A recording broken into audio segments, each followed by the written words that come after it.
નમસ્કાર મિત્રો, તારીખ 13 એપ્રિલ 2029ના રોજ 1000 ફૂટથી મોટો અવકાશીય પદાર્થ પૃથ્વીની નજીકથી નીકળવાનો છે. થોડી પણ દિશામાં બદલાવ થતાં પૃથ્વીની સાથે ટકરાવવાની સંભાવના સૌથી વધારે છે. જો તે પૃથ્વી સાથે ટકરાશે તો ડાયનોસોરની માફક સંપૂર્ણ માનવ જીવનનો ખાત્મો નક્કી જ છે.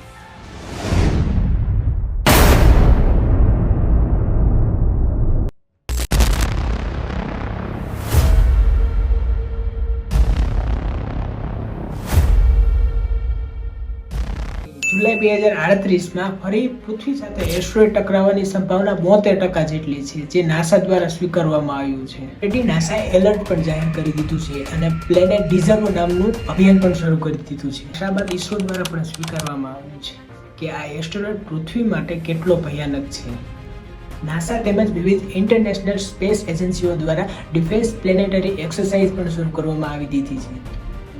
આવા અવકાશીય પદાર્થ એસ્ટેરોઇડનો ખતરો ભૂતકાળમાં પણ હતો અને ભવિષ્યકાળમાં પણ છે. મહત્વની વાત તો એ છે કે નાસા દ્વારા બહાર પાડવામાં આવેલા આ ડરામણા તથ્યની પાછળ સચ્ચાઈ કેટલી છે.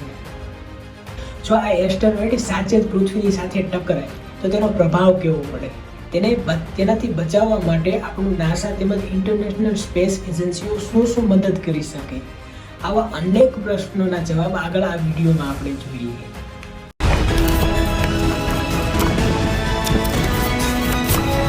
તો ચાલો મિત્રો, સૌપ્રથમ એસ્ટેરોઇડ વિશે માહિતી મેળવીએ. એસ્ટેરોઇડ કોને કહેવાય? એસ્ટેરોઇડ એટલે કે અવકાશીય પથ્થર કે જે સતત અવકાશમાં ફર્યા કરે છે, જેની લંબાઈ 10 મીટરથી લઈને 1000 કિલોમીટર સુધીની પણ હોઈ શકે. આ એસ્ટેરોઇડ સૌથી વધારે મંગળ ગ્રહ તેમજ ગુરુ ગ્રહની વચ્ચે તેનો વિશાળકાય એક પટ્ટો આવેલો છે, જ્યાં હજારો લાખોની સંખ્યામાં આવા નાના મોટા એસ્ટેરોઇડ જોવા મળે છે. ઘણીવાર એવું થાય છે કે આ અવકાશીય પથ્થરોના પટ્ટામાંથી અમુક અવકાશીય પથ્થરો દિશા બદલીને પૃથ્વીના વાતાવરણ તરફ નજીક આવે છે.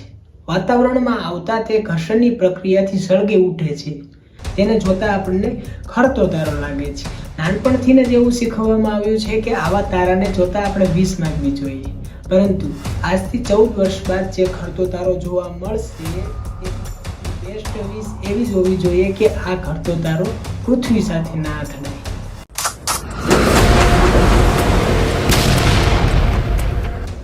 તારીખ 26 સપ્ટેમ્બર 2022 નાસા દ્વારા તૈયાર થયેલું ડાર્ટ નામનું સ્પેસક્રાફ્ટ ઘણી બધી સંખ્યામાં વિસ્ફોટકો લઈને બ્રહ્માંડમાંથી આવતા 160 મીટર લાંબા એસ્ટેરોઇડની સાથે અથડાવ કરાવે છે, જેથી એસ્ટેરોઇડના પથમાં ફેરફાર જોવા મળે છે. આ અભ્યાસથી નાસાને ઘણી બધી મહત્વની માહિતી મળી કે ભવિષ્યમાં આવતા આવા એસ્ટ્રોઇડના ખતરાથી આપણે કેવી રીતે આપણા પૃથ્વીનું વર્ચસ્વ બ્રહ્માંડમાં ટકાવી શકીએ. એ સમયે ઘણા લોકોના મનમાં એક જ પ્રશ્ન હતો, શું સાચે જ આવા એસ્ટેરોઇડ જેવા ખતરાથી બચી શકાય? હવે આ પ્રશ્નનો જવાબ તો ત્યારે જ શક્ય છે કે એક મહાકાયક એસ્ટેરોઇડ પૃથ્વી તરફ આગળ વધે.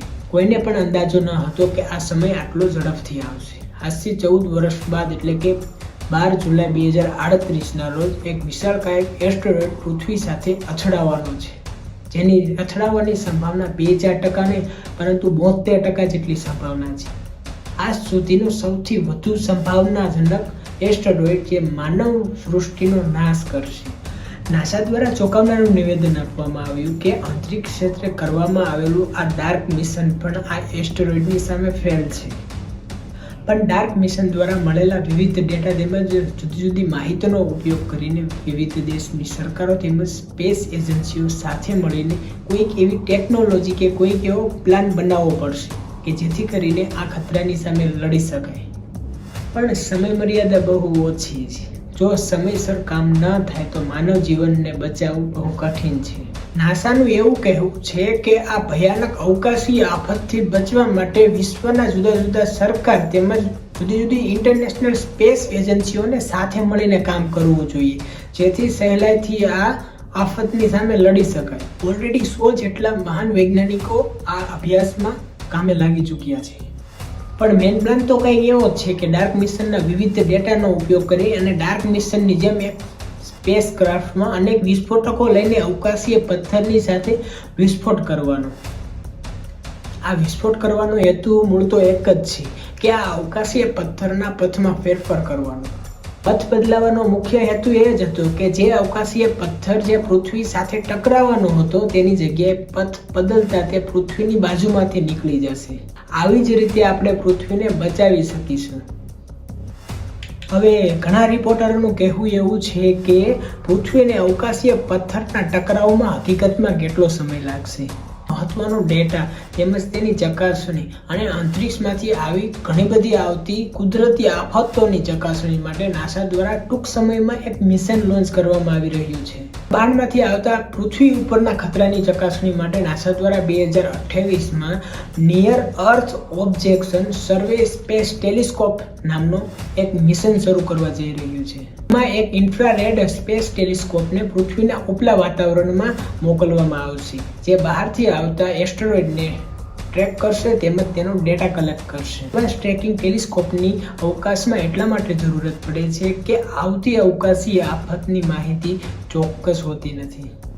આજથી 13 વર્ષ બાદ જે એસ્ટેરોઇડ પૃથ્વી સાથે અથડાવાનો છે તે અથડાયા પહેલા 7 મહિના સુધી સૂર્યની પાછળની થઈને પોતાની દિશામાં આગળ વધશે. તેને 7 મહિના સુધી સામાન્ય ટેલિસ્કોપમાં ટ્રેક કરવું ઘણો બધો મુશ્કેલ છે. આવા ઘણા બધા પ્રશ્નોને હલ કરવા માટે એડવાન્સ ટેલિસ્કોપની જરૂર છે. તો મિત્રો, તમને જાણીને નવાઈ લાગશે કે આ એસ્ટેરોઇડ પૃથ્વી સાથે ટકરાવવાનો છે, જેના ન્યૂઝ નાસા દ્વારા જ આપવામાં આવ્યા છે. પણ આ આપણી સાચી પૃથ્વી નથી. આ એક વૈશ્વિક કક્ષાએ ચાલી રહેલા મહત્વપૂર્ણ અભ્યાસનો ભાગ છે. નાસા દ્વારા આ એક કાલ્પનિક ઘટના તૈયાર કરવામાં આવી છે. હકીકતમાં કોઈ જ એસ્ટેરોઇડ પૃથ્વીની સાથે ટકરાવવાનો નથી. આ એક સંપૂર્ણ અભ્યાસલક્ષી માહિતી માટે જ આ એક કાલ્પનિક ઘટના વૈશ્વિક કક્ષાએ બનાવવામાં આવી છે. 2038ની ઘટનાને રિયલ ઠેરવીને તેના સામે લડી શકાય તે માટે જુદી જુદી વ્યૂહરચના તૈયાર કરવામાં આવી રહી છે. જો સાચે જ કોઈ આવો એસ્ટેરોઇડ પૃથ્વીની સાથે અથડાય તો તેના માટે વિવિધ સ્પેસ એજન્સીઓ તેમજ નાસા તેમજ વિવિધ વિશ્વની જુદી જુદી સરકારો શું એવું કરે કે આ એસ્ટેરોઇડ પૃથ્વીની સાથે ના અથડાય અને માનવ જીવનનું અસ્તિત્વ ટકાવી રાખે. અને એક વૈશ્વિક યુદ્ધ અભ્યાસ પણ કહી શકાય કે જે બ્રહ્માંડમાંથી આવતા ખતરાની સામે યુદ્ધ. આ બધો જ અભ્યાસ કરવા માટે નાસાએ વિશ્વની જુદી જુદી સરકારો તેમજ જુદી જુદી ઇન્ટરનેશનલ સ્પેસ એજન્સીઓનો સહયોગ લીધો છે.